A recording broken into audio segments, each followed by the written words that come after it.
इस वीडियो में बेटा हम क्लास 10th की एक्सरसाइज 13.2 के क्वेश्चन हल करना सीखेंगे। एक्सरसाइज 13.2 में अलग क्या है, देखिए एक्सरसाइज 13.1 में हमने जो दो फिगर्स कंबाइन की हुई थी उनका हम कुल पृष्ठीय क्षेत्रफल निकालते थे। कोई भी दो सॉलिड होते थे, ठोस होते थे। अब 13.2 में हम उनका आयतन निकालेंगे। दो ठोसों का मिला करके आयतन क्या होगा वो 13.2 में हम निकालने वाले हैं। क्वेश्चन नंबर 1 है, एक ठोस एक अर्धगोले पर खड़े एक शंकु के आकार का है। देखिए इसको ध्यान से समझते, अर्धगोले पर खड़े शंकु के आकार का है। इस तरीके से है, एक अर्धगोला है इस तरीके से और उस पर शंकु है इस तरीके से है, जिनकी त्रिज्याएं 1 सेंटीमीटर हैं। अब ये इसके ऊपर ही है तो सेम त्रिज्या, यही त्रिज्या अर्धगोले की है, यही शंकु की है और ये कितनी दी हुई है 1 सेंटीमीटर। शंकु की ऊंचाई इसकी त्रिज्या के बराबर है तो ये ऊंचाई ये भी कितनी है 1 सेंटीमीटर। ठोस का आयतन पाई के पदों में ज्ञात कीजिए। अब इसका आयतन हमें निकालना है और पाई के पदों में, यानी कि पाई को हमने 22/7 नहीं लिखना, हमें सिंपल पाई ही देना है और इसको सोल्व करना है। तो देखिए ठोस का आयतन क्या होगा, अर्धगोले का आयतन जमा में शंकु का आयतन। उनको सोल्व कर देंगे और आंसर आ जाएगा। ये बातें लिख देंगे कि सारी त्रिज्याएं और ऊंचाई 1-1 सेंटीमीटर है। अर्धगोले का आयतन निकाल लेंगे, फॉर्मूला होता है 2/3 पाई आर क्यूब। इस फॉर्मूले में त्रिज्या अर्धगोले की 1 सेंटीमीटर है तो रख देंगे 2/3 पाई गुना 1⁻3। अब देखिए पाई को 22/7 नहीं लिखना, पाई के पदों में निकालना है हमें। 1 की पावर कितनी ही लो 1 ही रहेगा तो ये सोल्व हो गया आया 2/3 पाई सेंटीमीटर क्यूब। ये आ गया।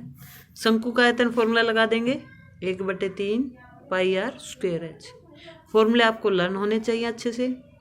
1/3 पाई आर का मान होगा 1 का स्क्वायर और एच का मान भी 1 ही है, ये भी 1 है तो ये कुल मिलाकर ये सब 1 हुआ तो 1/3 पाई सेंटीमीटर क्यूब आया।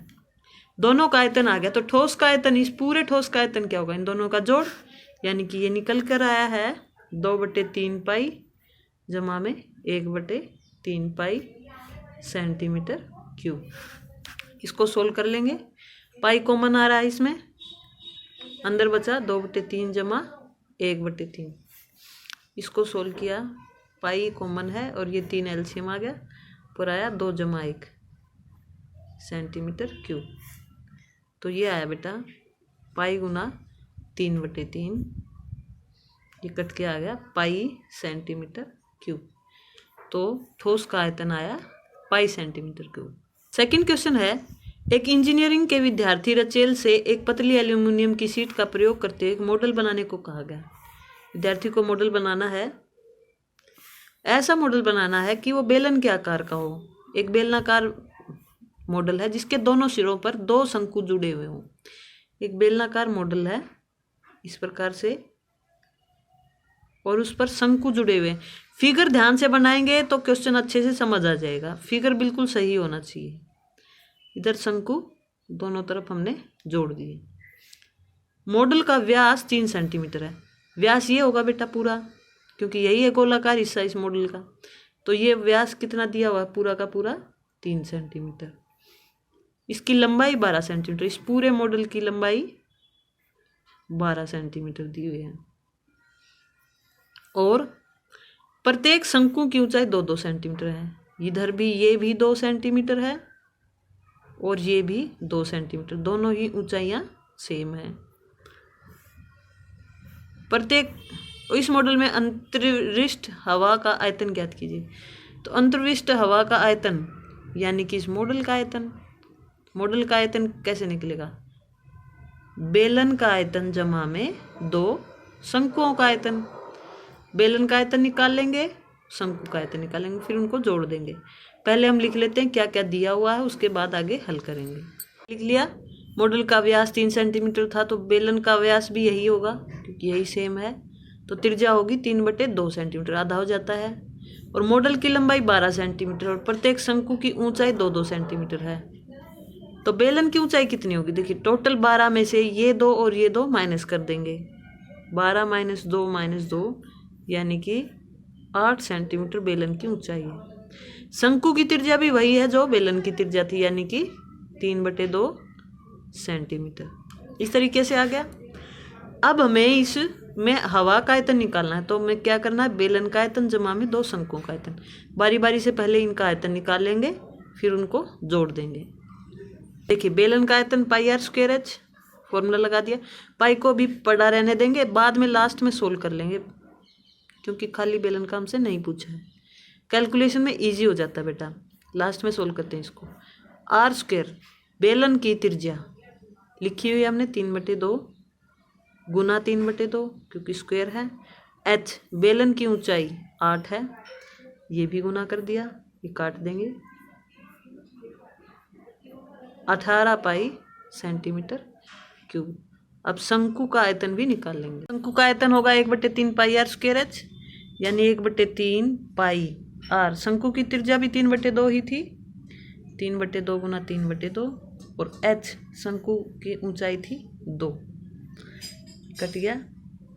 ये आया 3 से 3 कैंसिल, 3 पाई/2 सेंटीमीटर क्यूब। अब ये एक शंकु का आयतन है, और मॉडल में कितने शंकु हैं, 2 शंकु का आयतन। तो हम 2 शंकु निकाल लेंगे। 2 शंकु का आयतन कितना होगा, 2 गुना 3 पाई/2 सेंटीमीटर क्यूब। ये कट के आ गया 3 पाई सेंटीमीटर क्यूब।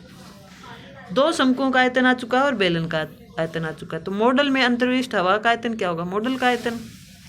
मॉडल का आयतन यानी कि दोनों को आयतनों को हम जोड़ देंगे। 18 पाई जमा में 3 पाई सेंटीमीटर क्यूब, यानी कि 21 पाई सेंटीमीटर क्यूब। अब यहाँ पर यही हमसे पूछा गया था। अब पाई को हम सोल्व कर लेते हैं लास्ट में। 21 गुना में 22/7, ये आया 66 सेंटीमीटर क्यूब।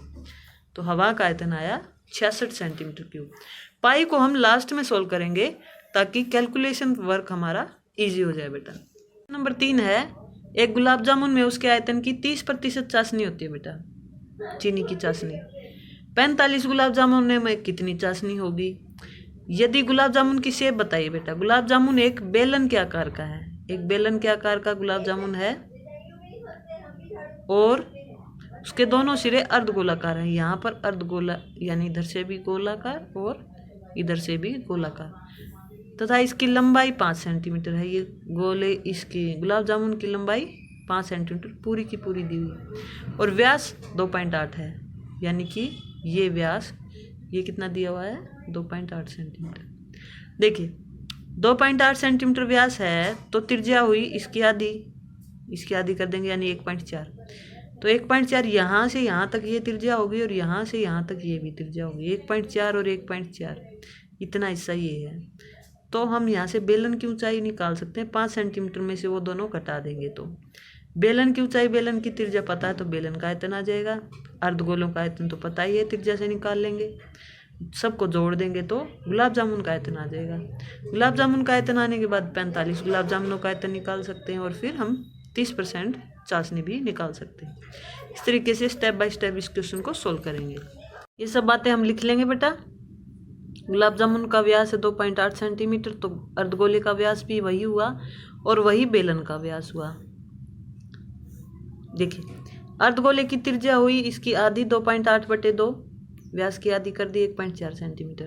गुलाब जामुन की कुल लंबाई 5 सेंटीमीटर है, उसमें से 1.4 और 1.4 घटा देंगे तो इस बेलनाकार भाग की लंबाई भी आ जाएगी, यानी कि एक तरह से बेलन की ऊंचाई आ जाएगी। वो आई 2.2 सेंटीमीटर, और बेलन की त्रिज्या वही है जो अर्धगोले की त्रिज्या है, यानी कि 1.4 सेंटीमीटर। अब हम क्या करने वाले हैं, इन दोनों का आयतन निकालेंगे। बेलन का आयतन फॉर्मूला होगा πr²h। इसको सोल्व कर लेंगे। 22/7 r², बेलन की त्रिज्या है 1.4, यानी कि 14/10 गुना में 14/10, 10 में लौटा के 10 लिख दिया। h बेलन की ऊंचाई 2.2, यानी कि 22/10। इसको आप सोल्व कर लीजिए। इसको गुना करके कैलकुलेट करेंगे तो ये आएगा 13,552/1000, यानी कि 13.552 सेंटीमीटर क्यूब। इस तरीके से ये गुना कर दी हमने। 22/7 लिख दिया क्योंकि कैलकुलेशन ज़्यादा लंबी हो रही थी, बाद में और ज़्यादा हो जाती तो कम्प्लेक्स हो जाता, तो पहले ही सोल्व कर दिया। अब निकालेंगे हम दो अर्धगोलों का आयतन। दो अर्धगोलों का आयतन, एक अर्धगोले का आयतन होता है 2/3 पाई आर क्यूब। 2 का कितना होगा, 2 गुना में 2/3 पाई आर क्यूब। अब ये हुआ, इस तरीके से हमने ये लिख लिया।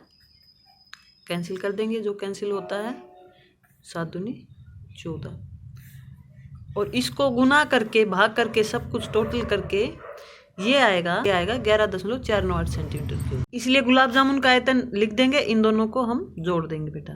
जोड़ने के बाद आया ये 25.05 सेंटीमीटर क्यूब। अब ऐसे ऐसे 45 गुलाब जामुन लेने थे, तो 45 गुलाब जामुनों का आयतन कितना होगा, 45 गुना में 25.05 सेंटीमीटर क्यूब। ये गुना करने के बाद आएगा 1127.25 सेंटीमीटर क्यूब। अब हमसे पूछी गई थी कि चाशनी कितनी होगी उसमें। अब चाशनी 30% चाशनी बताई थी, तो यानी कि 1127.25 गुना में 30/100 इतनी उसमें चाशनी होगी सेंटीमीटर क्यूब।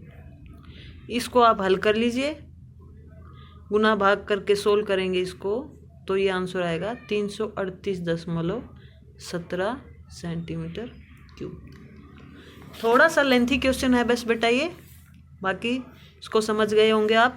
पहले एक गुलाब जामुन का आयतन निकाला, बेलन का आयतन जमा में 2 अर्धगोलों का आयतन, फिर एक गुलाब जामुन का आयतन आने के बाद 45 गुलाब जामुनों का आयतन निकाला, और फिर उसका 30% यानी 30/100 कर दिया, तो चाशनी की मात्रा आ जाएगी।